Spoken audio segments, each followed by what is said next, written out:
Palavra da Verdade, com Hernandes Dias Lopes.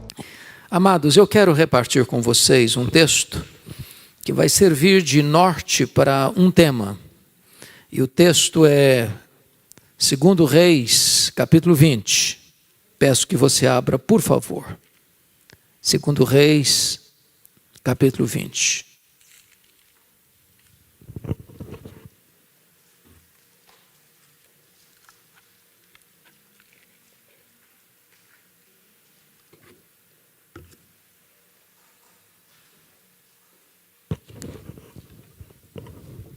Nós vamos ler até o versículo 11. Naqueles dias, Ezequias adoeceu de uma enfermidade mortal. Veio ter com ele o profeta Isaías, filho de Amós, e lhe disse: Assim diz o Senhor, põe em ordem a tua casa, porque morrerás e não viverás. Então virou Ezequias o rosto para a parede e orou ao Senhor, dizendo: Lembra-te, Senhor, peço-te, de que andei diante de ti com fidelidade, com inteireza de coração, e fiz o que era reto aos teus olhos, e chorou muitíssimo. Antes que Isaías tivesse saído da parte central da cidade, veio a ele a palavra do Senhor, dizendo: Volta e dize a Ezequias, príncipe do meu povo: Assim diz o Senhor, o Deus de Davi teu pai: Ouvi a tua oração e vi as tuas lágrimas. Eis que eu te curarei. Ao terceiro dia subirás à casa do Senhor. Acrescentarei aos teus dias 15 anos, e das mãos do rei da Síria te livrarei, a ti e a esta cidade. E defenderei esta cidade por amor de mim e por amor de Davi, meu servo. Disse mais Isaías: Tomai uma pasta de figos, tomaram-na e a puseram sobre a úlcera, e ele recuperou a saúde. Ezequias disse a Isaías: Qual será o sinal de que o Senhor me curará e de que ao terceiro dia subirei à casa do Senhor? Respondeu Isaías: Ser-te-á isto da parte do Senhor como sinal de que ele cumprirá a palavra que disse. Adiantar-se-á a sombra 10 graus ou os retrocederá? Então disse Ezequias: É fácil que a sombra adiante 10 graus. Tal, porém, não suceda. Antes, retroceda 10 graus. Então o profeta Isaías clamou ao Senhor e fez retroceder 10 graus a sombra lançada pelo sol declinante no relógio de Acaz. Amém. Eu quero pensar com vocês sobre o tema investindo nas futuras gerações. Investindo nas futuras gerações. O rei Ezequias começou a governar no reino de Judá com 25 anos de idade. Reinou 29 anos. Morreu com 54 anos. Seu pai foi um monstro.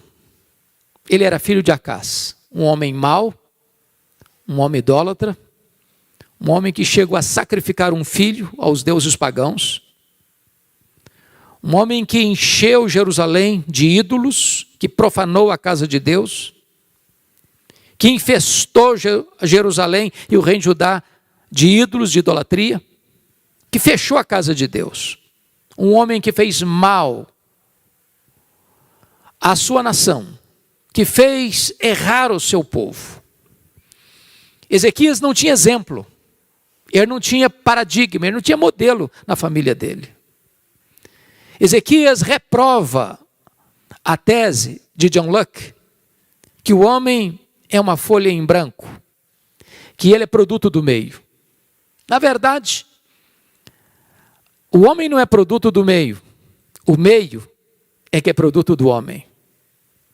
Não é o meio que corrompe o homem, é o homem que corrompe o meio. Ezequias reprova a tese de John Jacques Rousseau, de que o homem é essencialmente bom. Não, o rei Acaz não era essencialmente bom.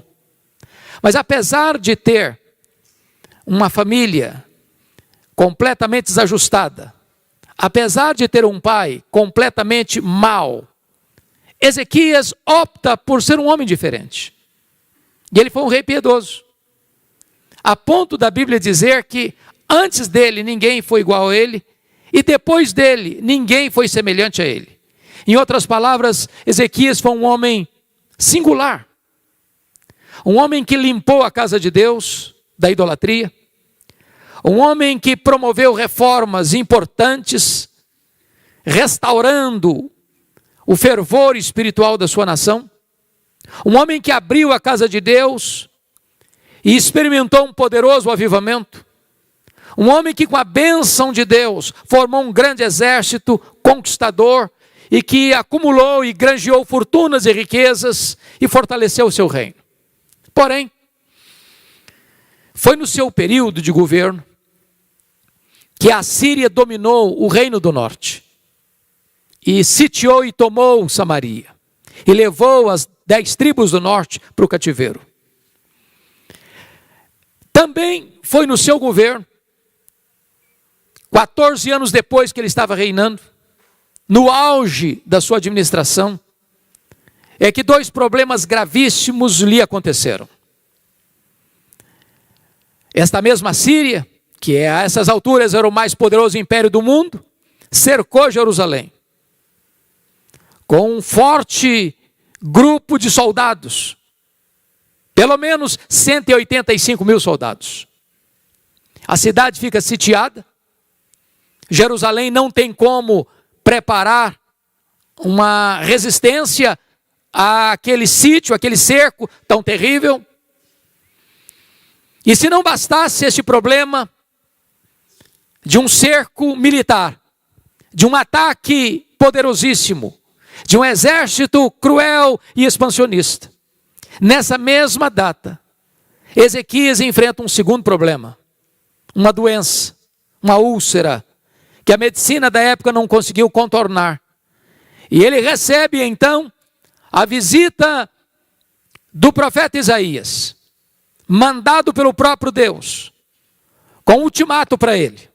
E o ultimato era este: põe em ordem a tua casa, porque morrerás e não viverás. Aquilo não foi um conselho apenas, foi um ultimato. E o rei, com tanto poder, com tantas fortunas, não tem mais nada a não ser uma parede. E para a parede ele se volta e ora fervorosamente e chora copiosamente, e Deus responde rapidamente. O profeta não tinha saído do centro da cidade ainda, quando o próprio Deus o ordena: vai lá, volta ao rei e dize a Ezequias, príncipe do meu povo, eu ouvi a sua oração, eu vi as suas lágrimas, eu te curarei e te darei mais 15 anos, e livrarei Jerusalém do poder da Síria, e no 3º dia tu subirás à casa de Deus. Pois bem, naquela conjuntura de afronta da Síria, quando o líder dizia para ele: renda-se, porque nenhum Deus pode livrar você da minha mão. O anjo do Senhor, não foi um anjo, o anjo do Senhor. Uma expressão da segunda pessoa da Trindade pré-encarnada. Naquela noite, matou 185 mil soldados assírios. E Deus livrou Jerusalém do poder da Síria. Mas quando o profeta chega para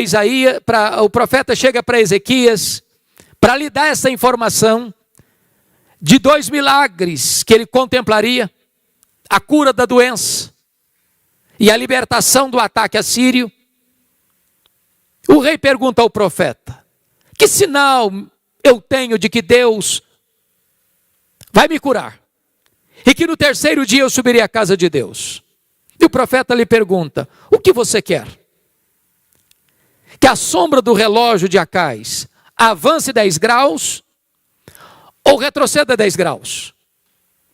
O rei pensou: no mundo inteiro, relógio só anda para frente. Você nunca viu o relógio da marcha ré. É fácil avançar. Tal não aconteça. Se é que Deus vai fazer um milagre, eu quero maior.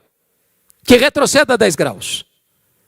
E diz a Bíblia que Isaías ora e Deus retrocede 10 graus na sombra do relógio de Acás, para dar evidência ao rei de que Deus falara a verdade, de que promessa de Deus e realidade são a mesma coisa.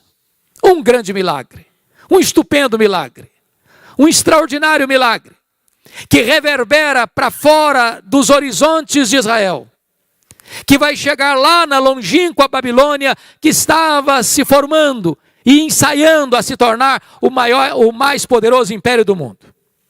Pois bem, o que aconteceu depois disto? Vejamos.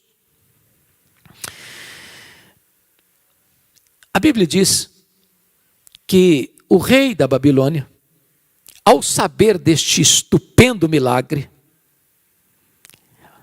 forma uma comitiva diplomática, compra presentes, escreve cartas e envia essa comitiva diplomática para se alegrar com o rei Ezequias, congratular-se com ele. E quando ele recebe essa comitiva, diz a Bíblia, ele abre os seus tesouros, ele abre o seu palácio, ele abre o seu arsenal, e ele revela quão poderoso, quão grande, quão magnífico ele era. Quantas riquezas, quanto poder, quanto arsenal bélico, quanta força, quanto esplendor, quanta riqueza. E eu queria que vocês, por favor, conferissem isso comigo, a partir do versículo 12 do texto lido. Nesse tempo, Merodach-Baladã, filho de Baladã, rei da Babilônia, enviou cartas e um presente a Ezequias, porque soube que estivera doente. Ezequias se agradou dos mensageiros e lhes mostrou toda a casa de seu tesouro, a prata, o ouro, as especiarias, os óleos finos, o seu arsenal e tudo quanto se achava nos seus tesouros. Nenhuma coisa houve, nem em sua casa, nem em todo o seu domínio, que Ezequias não lhes mostrasse. Mas o relato de Reis não registra um detalhe que está por trás de toda essa demonstração do seu poder e da sua glória. E eu gostaria que vocês fossem comigo para o segundo livro das Crônicas 32, depois retornaremos para esse texto, porque lá tem uma informação muito importante. Segundo livro das Crônicas 32, por gentileza, a partir do verso 24. Naqueles dias, adoeceu Ezequias mortalmente. Então orou o Senhor, que lhe falou e lhe deu um sinal.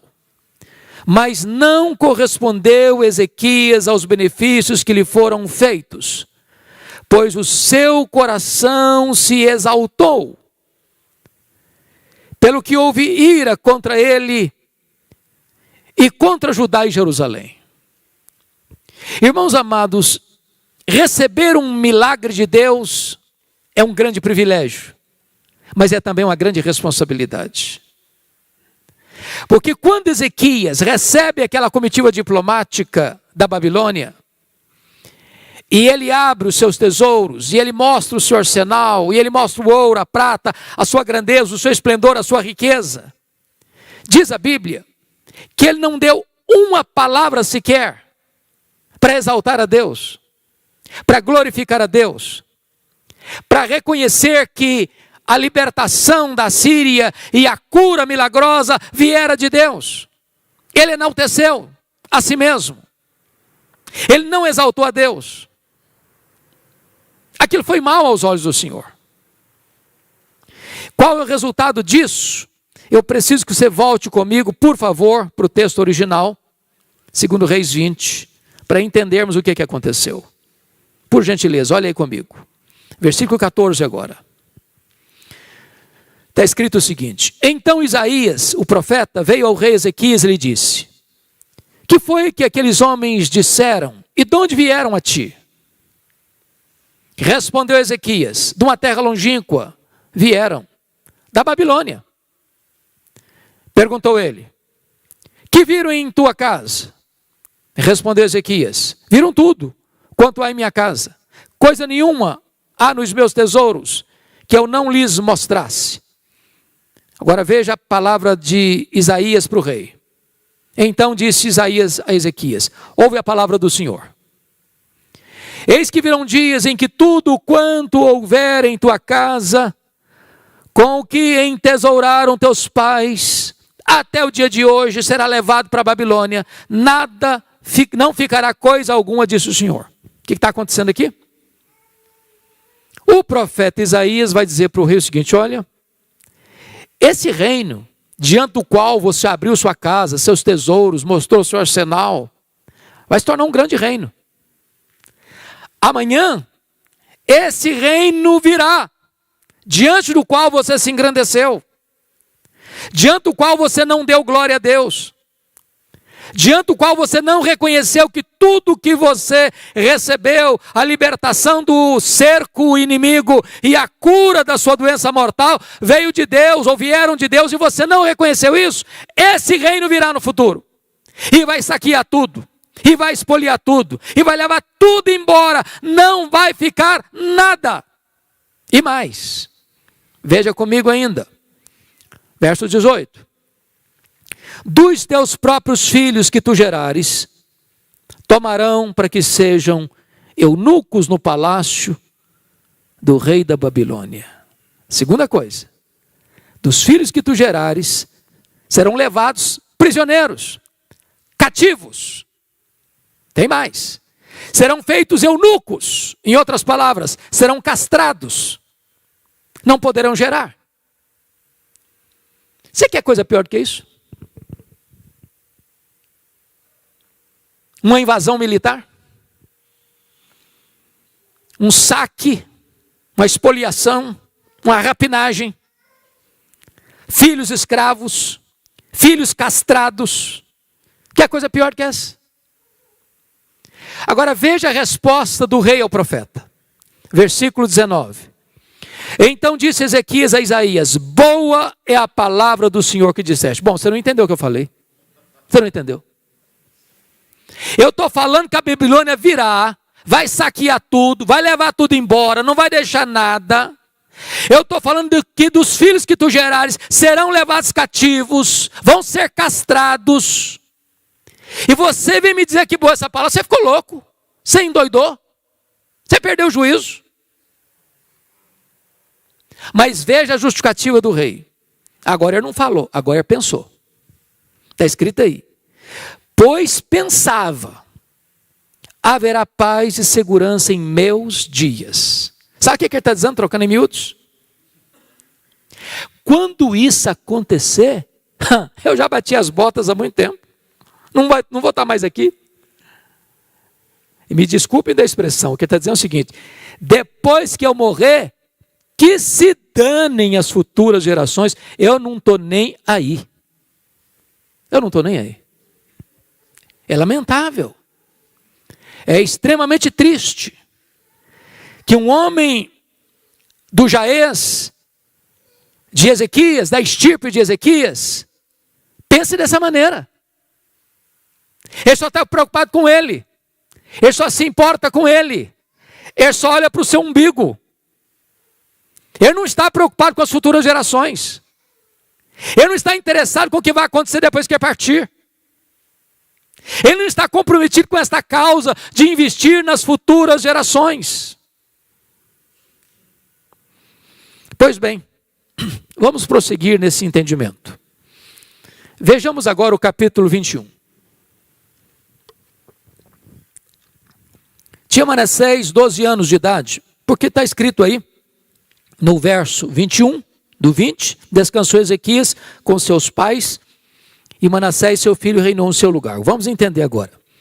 Tinha Manassés 12 anos de idade quando começou a reinar, e reinou 55 anos em Jerusalém. Bom, qual a conclusão que vocês chegaram aqui? Quantos anos ele começou a reinar? 12 anos. Qual a conclusão que vocês chegaram? Se Ezequias adoecer a tua casa, porque morrerás e não viverás. Veja você que pôr em ordem a casa é mais do que pôr em ordem a vida.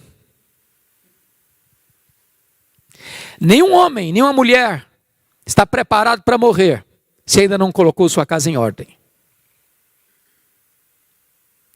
Porque Deus não nos chamou apenas para viver egoisticamente. Deus nos chamou para investir na nossa família e nas futuras gerações. Agora pense comigo que se Ezequias tivesse levado a sério esta ordem de Deus, sabendo que Manassés era o seu sucessor e o seu herdeiro, e sabendo que Deus tinha dado uma ordem tão clara e tão incisiva e tão eloquente para ele, o que ele teria feito?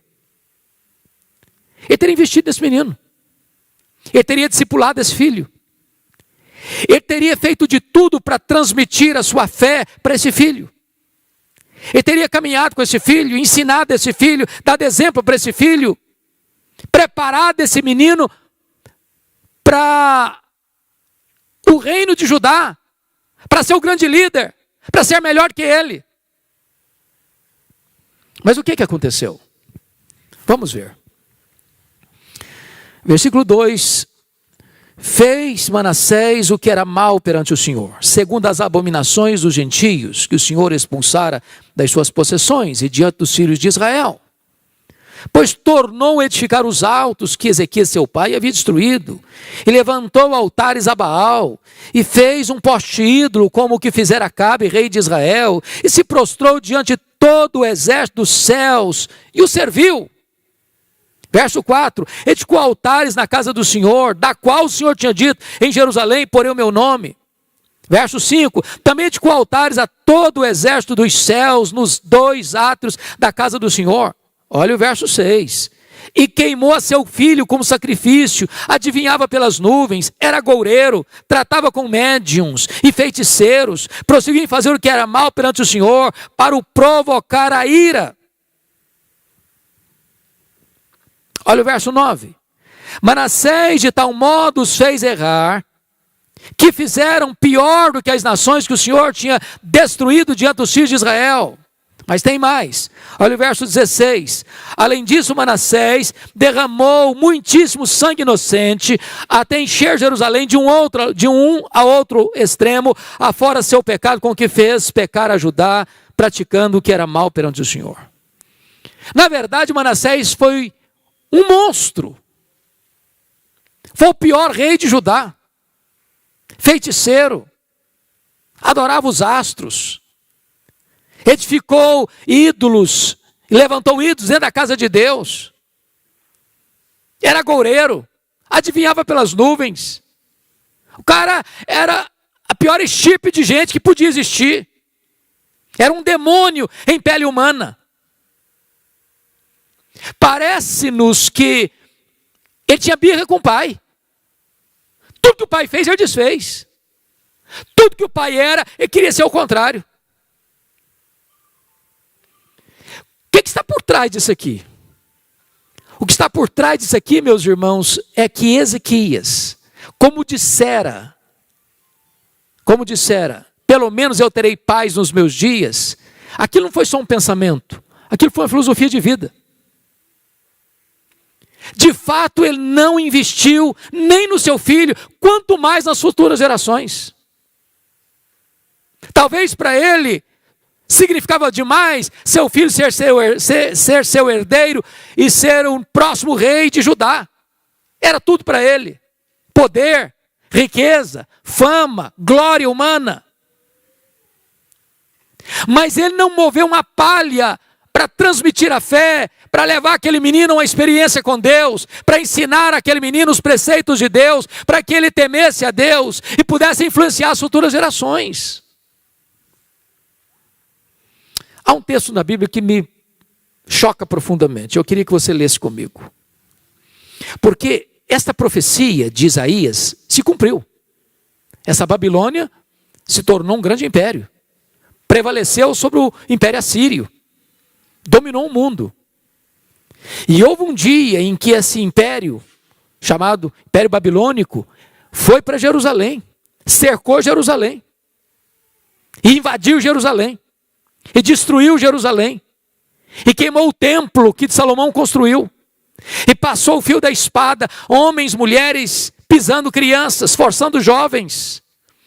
E Jeremias, que foi testemunho ocular dessa tragédia, Chegou a dizer que mais felizes foram os que morreram à espada do que os que morreram de fome dentro dos muros de Jerusalém. Agora vejam comigo o relato que Jeremias vai fazer dessa invasão da Babilônia em Jerusalém, em cumprimento à profecia de Isaías ao rei Ezequias. Abra aí comigo Jeremias capítulo 15.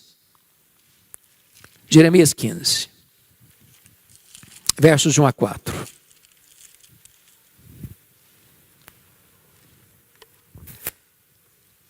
Jeremias foi testemunha ocular dessa invasão. A linguagem é pesada e ela retrata o horror que é uma invasão militar naquele tempo. Disse-me, porém, o Senhor: ainda que Moisés e Samuel, os dois maiores intercessores da história de Israel, se pusessem diante de mim, meu coração não se inclinaria para este povo. Lança-os diante de mim e saiam. Quando te perguntarem para onde iremos, dir-lhes-ás: assim diz o Senhor, o que é para a morte, para a morte. O que é para a espada, para a espada. O que é para a fome, para a fome. O que é para o cativeiro, para o cativeiro. Porque os punirei com 4 sortes de castigo, diz o Senhor. Com espada para matar, com cães para os arrastarem, e com as aves dos céus e as feras do campo para os devorarem e destruírem. Agora preste atenção no verso 4. Entregá-los-ei, para que sejam um espetáculo horrendo para todos os reinos da terra, por causa de Manassés, filho de Ezequias, rei de Judá, por tudo quanto fez em Jerusalém. Só que Manassés já tinha morrido há tantos anos. Qual a conclusão que você chegou comigo aqui? É que o amargo cativeiro da Babilônia nasceu dentro da casa do rei Ezequias.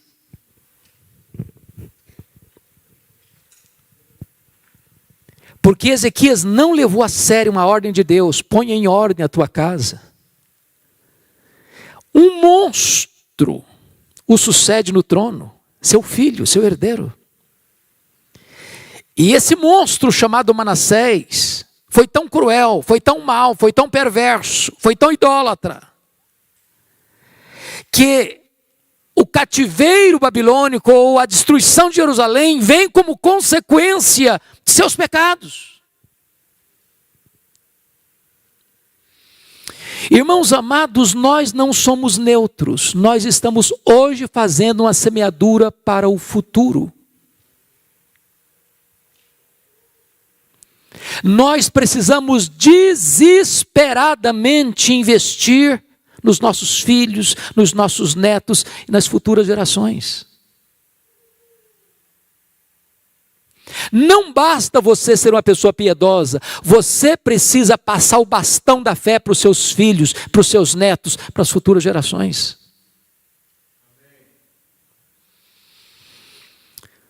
Quando eu olho para a Bíblia, eu vejo, por exemplo, que Davi tentou salvar o mundo e perdeu a sua família. Eu vejo Noé perdendo o mundo, mas salvando a sua família. Alguém já disse que Noé foi o maior evangelista de todos os tempos. Ele levou toda a sua família para a arca. Talvez nós pudéssemos ser instrumentos nas mãos de Deus para salvar o mundo através da nossa família. Quando eu olho para a Bíblia, eu vejo que para algumas pessoas, ou para todos nós, Deus tem um plano bem específico. Por exemplo, qual era o grande projeto de Deus na vida de Moisés? Tirar o povo da escravidão do Egito. Qual era o grande propósito de Deus na vida de Josué? Era introduzir o povo na terra prometida.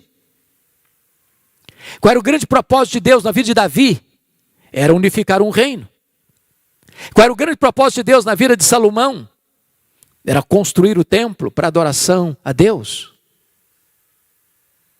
Qual era o grande propósito de Deus na vida de Neemias? Era reconstruir a cidade de Jerusalém. Qual era o grande propósito de Deus na vida de João Batista? Era preparar o caminho do Senhor para que ele se manifestasse. Qual era o grande propósito de Deus na vida de Pedro? é que ele abrisse a porta do evangelho para judeus e gentios. Qual era o grande propósito de Deus na vida de Paulo? É que ele levasse o evangelho para longe, para os gentios, para as mais longínquas províncias do Império Romano. Talvez você pergunte, mas qual o propósito de Deus para aquele que nós chamamos de o pai dos crentes? O pai da fé? Abraão. Eu queria que você lesse isso comigo. Olha lá comigo em Gênesis, por favor. Capítulo 18. Isso é magnífico. Gênesis capítulo 18. Versos 18 e 19. Visto que Abraão certamente virá a ser uma grande e poderosa nação, e nele serão benditas todas as nações da terra, porque eu o escolhi para que ordene a seus filhos e a sua casa depois dele, a fim de que guardem os caminhos do Senhor e pratiquem a justiça e o juízo, para que o Senhor faça vir sobre Abraão o que tem falado a seu respeito. Preste atenção nesse detalhe aqui. Eu o escolhi para quê? O propósito. Para quê? Para que o quê? Para que ordene a seus filhos e a sua casa depois dele. Com que finalidade? A fim de que guarde o caminho do Senhor e pratique a justiça e o juízo. Em outras palavras, Deus escolheu Abraão para isso. Para que ele influenciasse os seus filhos, a sua descendência, as futuras gerações. Mas pense comigo só uma coisa aqui. Quando Isaac, o filho da promessa, nasceu, quantos anos tinha Abraão? Quantos? 100 anos. Com que idade Isaac casou? 40 anos. Então quantos anos tem Abraão? 140. A mulher do Isaac, a Rebeca, era estéril. Quantos anos ele orou por ela para que ela fosse curada e concebesse? Quantos? 20 anos. Então, quando o Isaac e a Rebeca receberam 2 bebês em casa, o Esaú e o Jacó, quantos anos tinha Isaac? 60 anos. Quantos anos tem Abraão? 160 anos. Com que idade Abraão morreu? 175. Então, quantos anos Abraão teve para conviver com os netos? 15 anos. Só 15 anos. Como é que você entende isso? Que Deus o escolheu com um propósito de ensinar os seus filhos, a sua descendência, a pôr em Deus a sua confiança e a obedecer os preceitos de Deus. Como assim?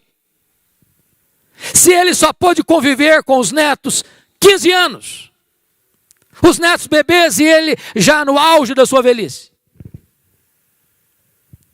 Talvez nós pudéssemos entender um texto das Escrituras que está em Hebreus capítulo 11, versículo 13. Eu acho isso incrível.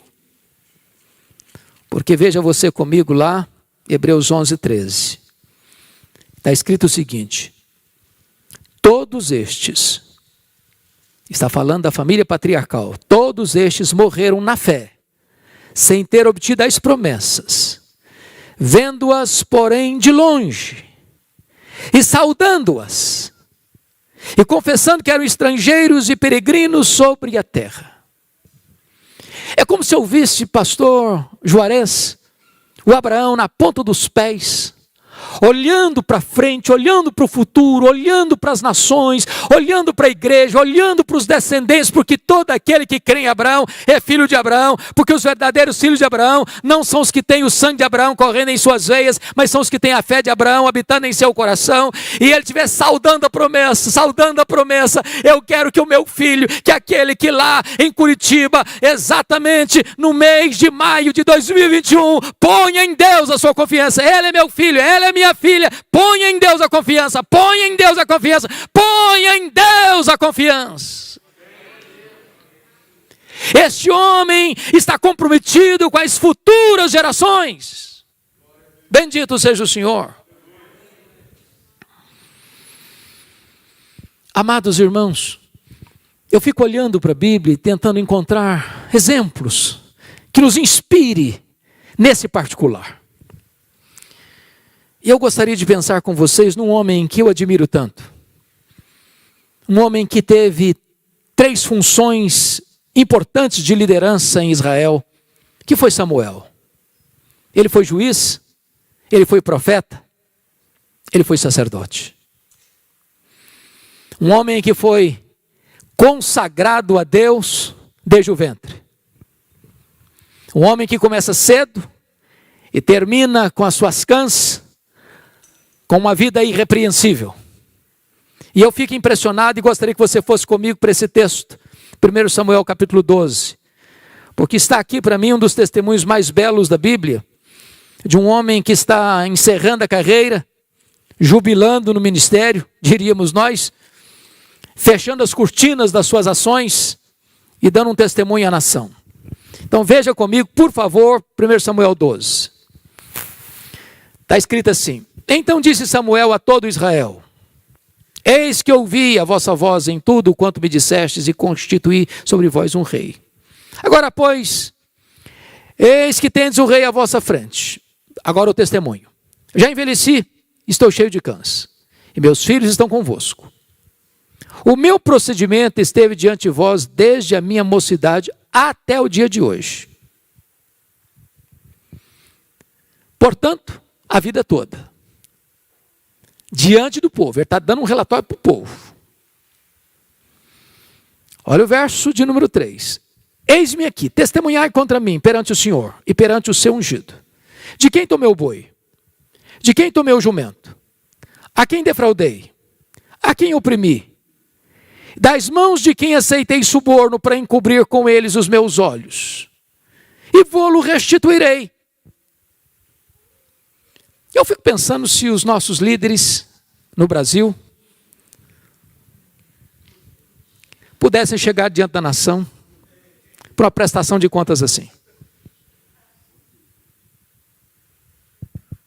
Brasília, Curitiba, São Paulo, Rio de Janeiro.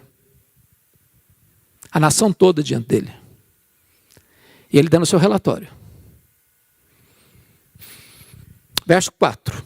Então responderam: Em nada nos defraudaste, nem nos oprimiste, nem tomaste coisa alguma das mãos de ninguém. Um homem que lidou com muito dinheiro, ele era o líder político e religioso. Não entrou nem um centavo para o bolso dele, de dinheiro mal adquirido, de corrupção, íntegro, transparente, honesto, correto. Verso 5. E ele lhes disse: O Senhor é testemunha contra vós outros. E o seu ungido é hoje testemunha de que nada tens achado nas minhas mãos. E o povo confirmou: Deus é testemunha. Eu gostaria de encerrar minha carreira assim. Acho que você também. Porém, todavia, entretanto, entrementes, há um senão que merece ser destacado. Vá comigo agora para 1 Samuel capítulo 8. Agora não é Samuel que vai ao povo, agora é o povo que vem a Samuel. E está escrito assim: Tendo Samuel envelhecido, constituiu seus filhos por juízes sobre Israel. Ponto. Alguma coisa errada aqui? Algum reparo? Quem constituiu juiz em Israel? Deus. Está cheirando nepotismo aqui?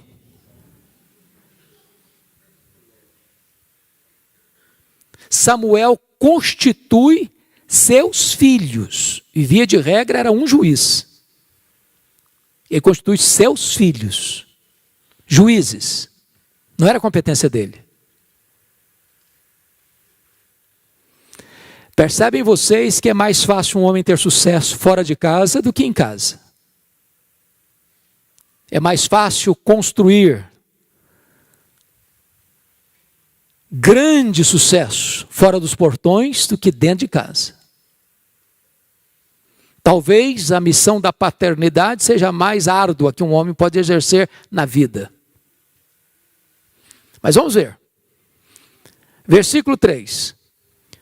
Porém seus filhos não andaram pelos caminhos dele, antes se inclinaram à avareza e aceitaram subornos e perverteram o direito. Qual a conclusão que vocês estão chegando comigo aqui?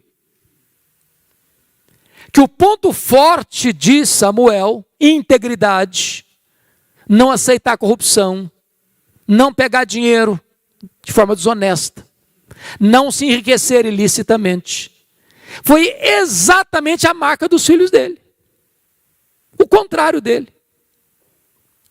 Eu fico até imaginando aqueles meninos, vendo o pai mexer com tanto dinheiro, vivendo numa magrela, passando dificuldade, querendo ir no McDonald's, não podia ir. Um tênis de marca não podia comprar. Uma roupa assim mais elegante, não podia. Pai mexendo com dinheiro demais, mas nada entrava no cofre da família. E os meninos pensando, o dia que a gente assumir esse negócio com a gente vai ser diferente. O que acontece? Veja comigo, por favor. Versículo de número 4. Então os anciãos todos de Israel se congregaram e vieram a Samuel a Ramá. Veja você que não foram alguns dos anciãos, nem a maioria dos anciãos, mas quantos anciãos? Todos. Toda a liderança veio a ele. E lhes disseram, verso 5, vê, já estás velho, e teus filhos não andam pelos teus caminhos. Constitui-nos, pois, agora um rei sobre nós, para que nos governe, como tem todas as nações. Preste atenção no que os líderes estão dizendo para Samuel. Ô Samuel, você é um cara legal.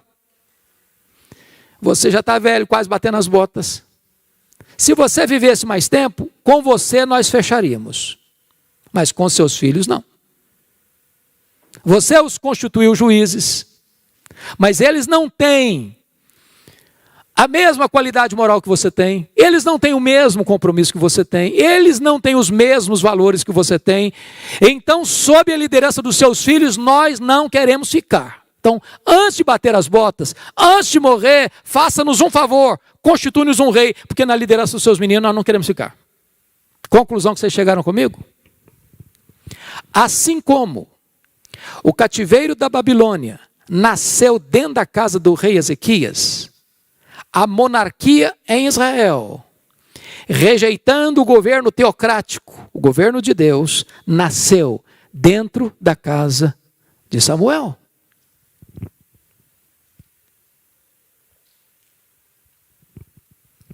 Não basta apenas você andar com Deus, é preciso colocar em ordem a sua casa.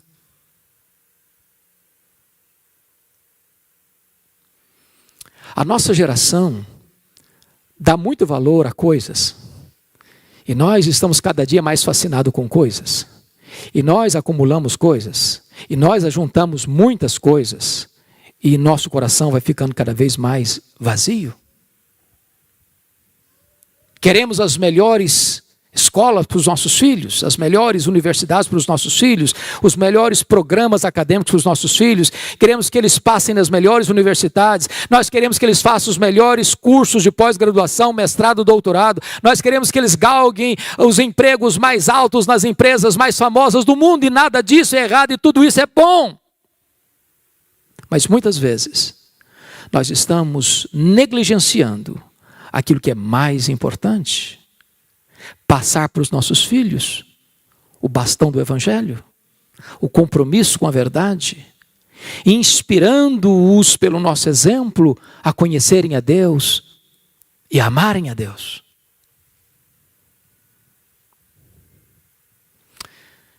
Meus irmãos, nós estamos numa corrida de revezamento. Se nós falharmos em transmitir para os nossos filhos, para as futuras gerações, os valores que mexeram e mudaram a nossa história, nós teremos fracassado rotundamente.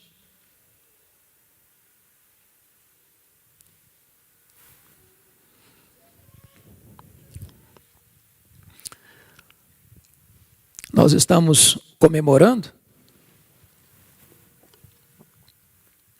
Pouco mais de 500 anos de reforma. Que bênção. Porém, quando você vai para a Europa, parece-me que a Europa não tem tanto a celebrar. Você vai à Holanda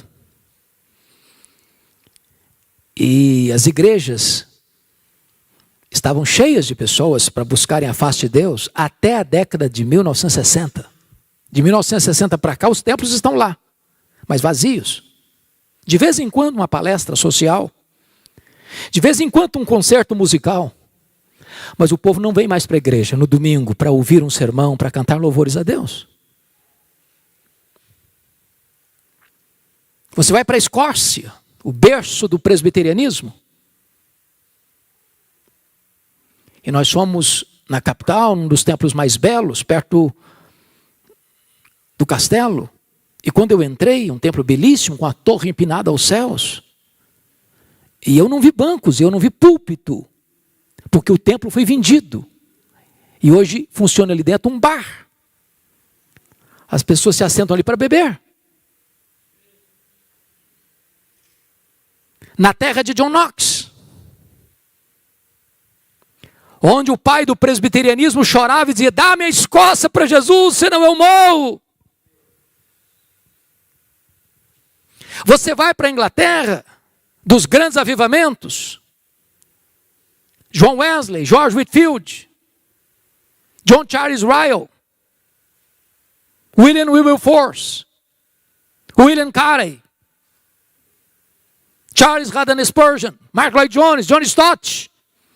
Hoje menos de 4% dos ingleses frequentam a igreja evangélica. Os templos estão sendo vendidos e transformados em museus, em boates, em bares, em mesquitas muçulmanas. Por quê, irmãos? Porque os pais estão falhando em passar o bastão do evangelho para os seus filhos. Você chega em algumas igrejas na Europa e quando tem gente, você olha, é um mar de cabecinhas brancas. Porque a moçada não está mais.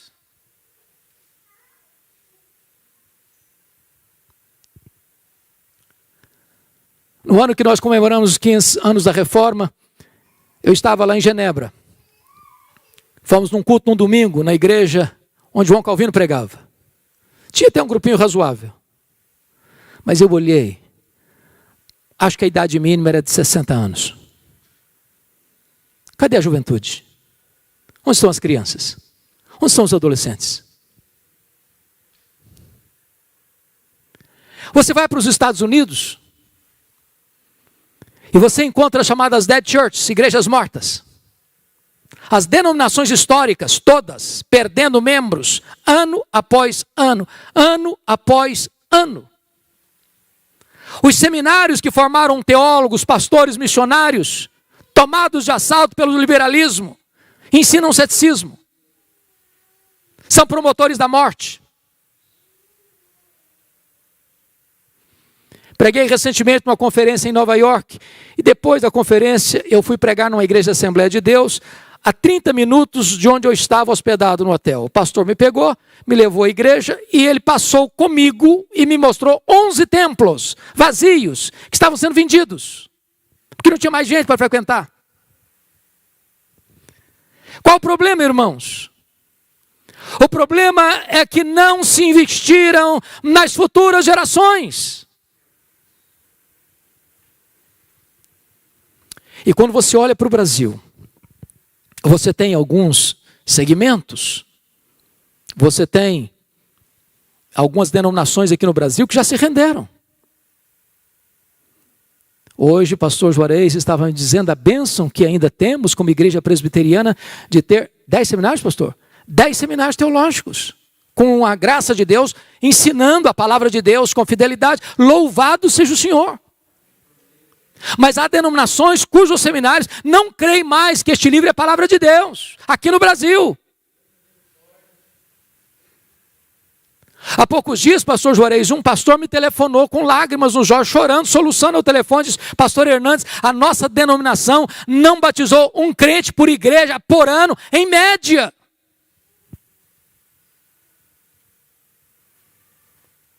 Você olha para o Brasil e você vê mega templos lotados, hiperlotados, mas não tem evangelho. Não se prega sobre a graça, não se prega sobre a justificação pela fé, não se prega sobre arrependimento, não se prega sobre vida eterna, não se prega sobre a fé salvadora, não se prega sobre as verdades benditas. Onde não tem evangelho, não tem o Deus da palavra.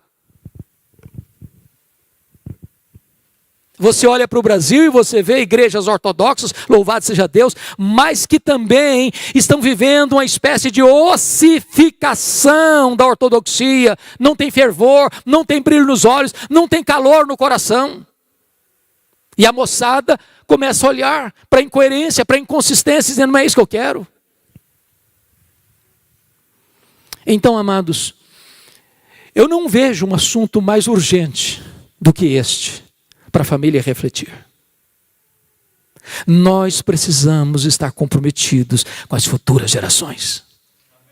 As futuras gerações. Quando eu vejo a Bíblia, eu noto que aquela geração que saiu do Egito morreu no deserto. Eram 600 mil homens, fora mulheres e crianças, segundo alguns estudiosos, 2 milhões de pessoas. Todas elas morreram no deserto, exceto 2 pessoas, Josué e Caleb. A segunda geração que nasceu no deserto é que entrou na terra prometida. Ninguém entrou na terra prometida, exceto Josué e Caleb, com menos de 40 anos, com mais de 40 anos. Geração jovem.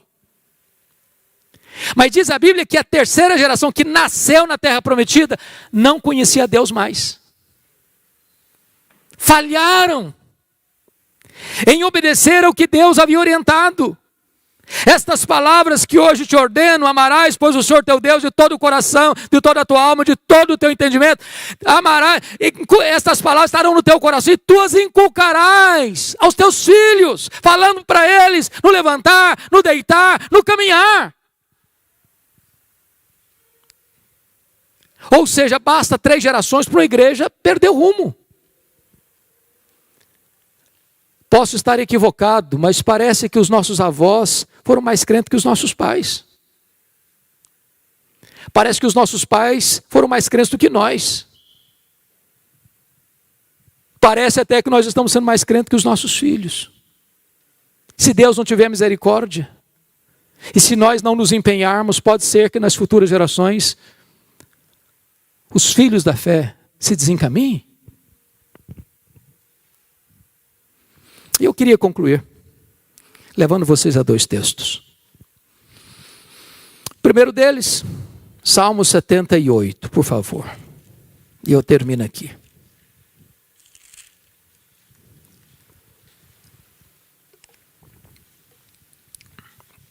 A partir do verso 3, está escrito o seguinte: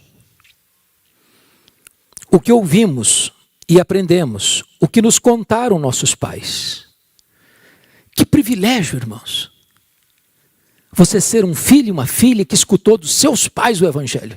Deixa eu fazer uma perguntinha diagnóstica aqui. Quem aqui nasceu num lar evangélico? Por favor, levante a mão. Bendito seja Deus, vocês são muito privilegiados. Eu também tive esse privilégio. Você ouviu. Deram a você não só a mamadeira, mas deram a você o leite da piedade desde a sua infância. Agora, privilégio implica em compromisso, em promessa. Olha o verso 4. O que nos contaram nossos pais, não encobriremos a seus filhos, contaremos à vindoura geração os louvores do Senhor e o seu poder e as maravilhas que fez. Não retenha este evangelho só para você. Fale para os seus filhos, fale para as futuras gerações, conte para eles o que Deus fez na sua vida, os milagres de Deus, a providência de Deus, como Deus escuta a oração, como Deus é fiel, como Deus é bom, como Deus livrou você de apertos. Conta para os seus filhos. Que os heróis da fé sejam os heróis dos nossos filhos e não os heróis da televisão, não os heróis dos artistas, não os heróis jogadores de futebol. Que os heróis de Deus sejam os heróis dos nossos netos. Conta para eles. Com que propósito?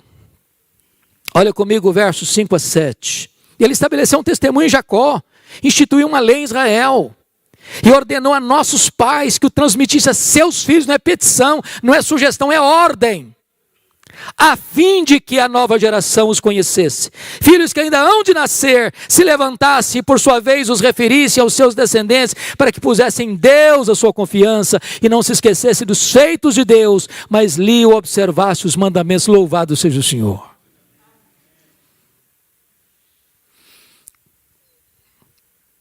Oh, amados irmãos, como isso é solene. Como isso é solene.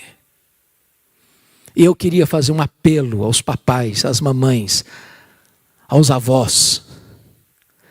Vamos dedicar mais tempo aos nossos filhos, aos nossos netos. Vamos falar. Vamos testemunhar. Vamos chorar por eles, orar por eles. Nós não geramos filhos para a morte, nós não geramos filhos para o cativeiro. Nossos filhos são herança de Deus, nossos filhos são filhos da promessa. Não vamos desistir deles, não vamos abrir mão de vê-los salvos, de vê-los cheios do Espírito Santo, para que a geração de amanhã, a igreja de amanhã, seja mais viva, mais operosa, mais cheia do Espírito Santo que a igreja de hoje. Mas eu quero concluir com o testemunho do apóstolo Pedro. Eu fico impressionado, queridos irmãos, que Pedro foi um camarada que teve a sua morte profetizada. Não é simples esse negócio não, né? Porque Pedro um dia disse para Jesus assim: Senhor, por ti darei minha vida. Aí ele negou Jesus. Aí Jesus vai restaurar o Pedro e restaura. Aí Jesus diz assim para Pedro: Pedro, você lembra aquele dia que você falou que daria a sua vida por mim? Lembro sim, Senhor. Pois é, Pedrão, você vai dar a sua vida por mim. Vai ser agora não, quando você ficar velho. E eu vou até lhe dizer, você vai ser crucificado. Você vai estender as mãos, vão cingir você. Mas com esse gênero de morte, você vai me glorificar. Você vai glorificar a Deus. Está lá em capítulo 21 de João. Versículos 18 e 19. Está escrito assim: em verdade te digo que quando eras mais moço, te cingias a ti mesmo e andavas por onde querias. Quando porém fores velho, estenderás as mãos e outro te cingirá e te levará para onde não queres. E a explicação é dada no verso 19. Disse isto para significar com que gênero de morte Pedro havia de glorificar a Deus. Depois de assim falar, acrescentou-lhe: segue-me. Eu não sei quanto a vocês, mas se eu soubesse que tipo de morte eu ia ter, ainda mais uma morte dolorosa como crucificação, ia ser um negócio complicado, não. Você estava deitado lá, tirou na soneca e vinha aqui pensando: olha, você vai morrer e vai ser crucificado. Eu pregava um sermão abençoado, Deus convertia as pessoas e vinha aquele negócio na cabeça: você vai morrer e vai ser crucificado. Ia tirar férias para a beira da praia, naquela gostosa região praiana. Está lá tomando um sol na praia e vinha aquele negócio na cabeça: você vai morrer e vai ser crucificado. Já pensou? Se fosse hoje, o cara tinha que ir para o psicólogo. Tinha problema. Esse tempo chegou. E Pedro vai dar o testemunho de como ele enfrentou esse momento. Está escrito. Quer ver isso? Está lá na segunda carta dele, capítulo 1. E eu termino aqui. Segunda carta de Pedro, capítulo 1. Versículo 14 e 15. Isso é impressionante. Olha o que ele disse: certo de que estou prestes a deixar o meu tabernáculo. Está usando a mesma palavra que Paulo. Já estou sendo oferecido por libação. O tempo da minha partida é chegado. Certo de que estou prestes a deixar o meu tabernáculo, estou prestes a morrer, como efetivamente nosso Senhor Jesus Cristo me revelou. Ou seja, a morte dele foi revelada, foi profecia de Jesus. Mas de minha parte, esforçar-me-ei, de que maneira? Diligentemente, por fazer que a todo tempo, mesmo depois da minha partida, ou seja, mesmo depois da minha morte, conserveis lembrança de tudo. Sabe o que ele está dizendo? Eu vou morrer, mas o que eu preguei não vai morrer. Os homens podem matar o pregador, mas nunca podem matar a pregação. Os homens podem algemar o pregador, mas os homens não podem algemar a palavra de Deus. Ele está dizendo, eu vou morrer, mas o que eu ensinei para vocês vai ecoar, e vai ecoar, e vai ecoar, e vai alcançar as futuras gerações. E depois de 20 séculos, aqui no templo da Igreja Presbiteriana de Curitiba, nós ainda somos influenciados pelas palavras de Pedro. Elas reverberam até hoje ao nosso coração. Dizem os historiadores que quando ele foi preso no período da perseguição final de Nero, porque Nero cometeu suicídio em 68 e possivelmente ele e Paulo tenham sido mortos no ano 67. E Paulo não foi crucificado porque era cidadão romano.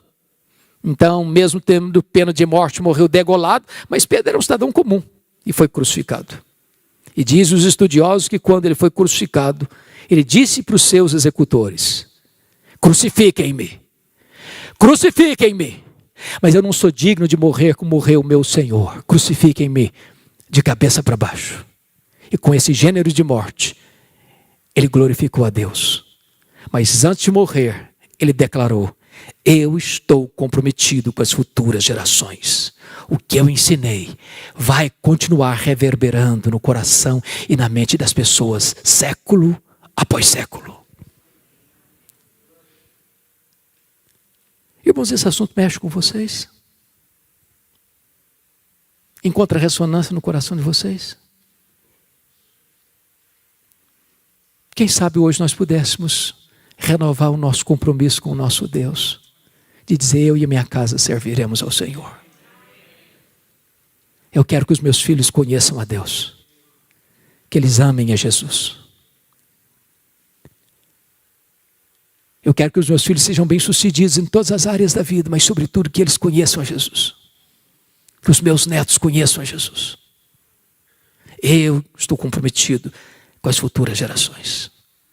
Vamos ficar em pé. Vou pedir o pastor da igreja, pastor Juarez. Então nós vamos orar. O pastor Juarez está pedindo que após a oração impetre a bênção. Eu queria que você e Deus agora fizesse uma aliança, um compromisso, renovando esse compromisso. Se você está perto da sua esposa, pudesse abraçá-la e vocês orarem um pouquinho juntos, nesse sentido. Se você está sem sua esposa do lado, sozinho aí, ore, coloque a sua vida diante de Deus, peça a Deus, fala comigo, me ajude, me fortaleça, para que esta aliança, Senhor, possa ser mantida, fortalecida. Eu quero colocar os meus filhos, os meus netos, os meus descendentes nas tuas mãos. Que eles te conheçam. Que eles sejam cheios do Espírito Santo. Que eles sejam levantados nessa geração, para serem vasos de honra nas mãos de Deus.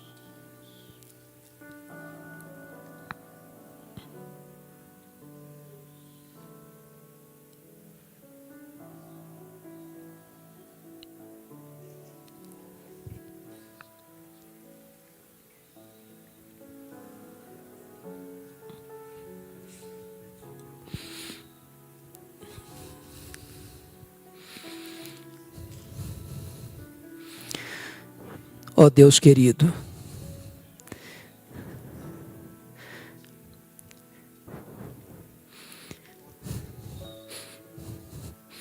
Deus de toda graça,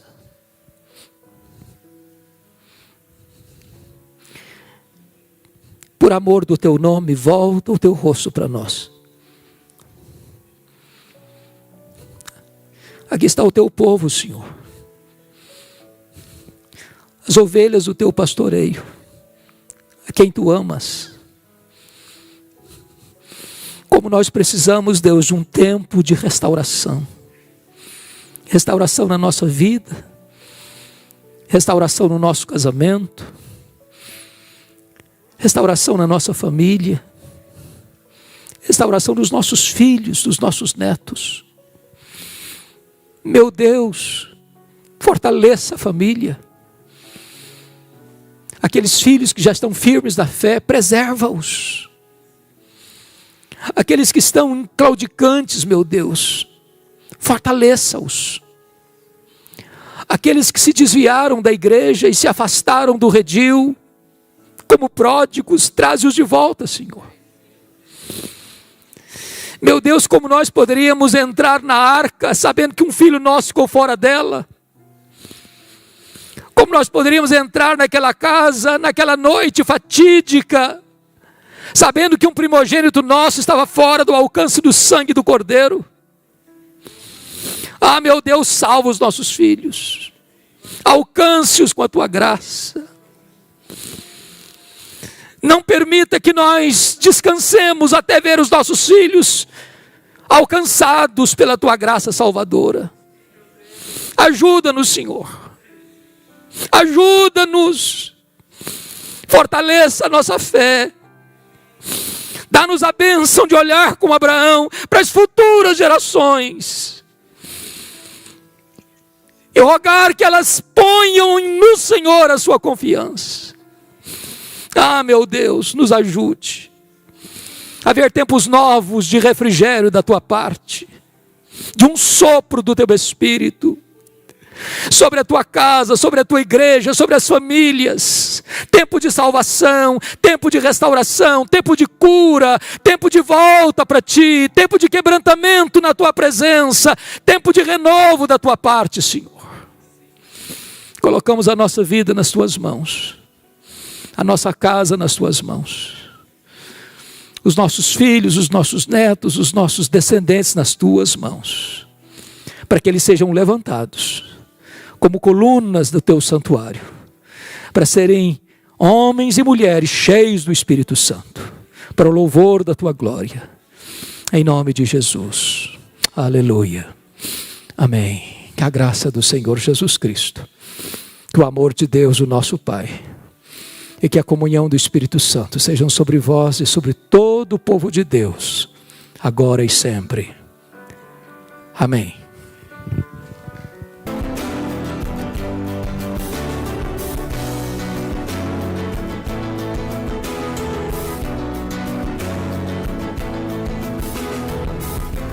Palavra da Verdade, com Hernandes Dias Lopes.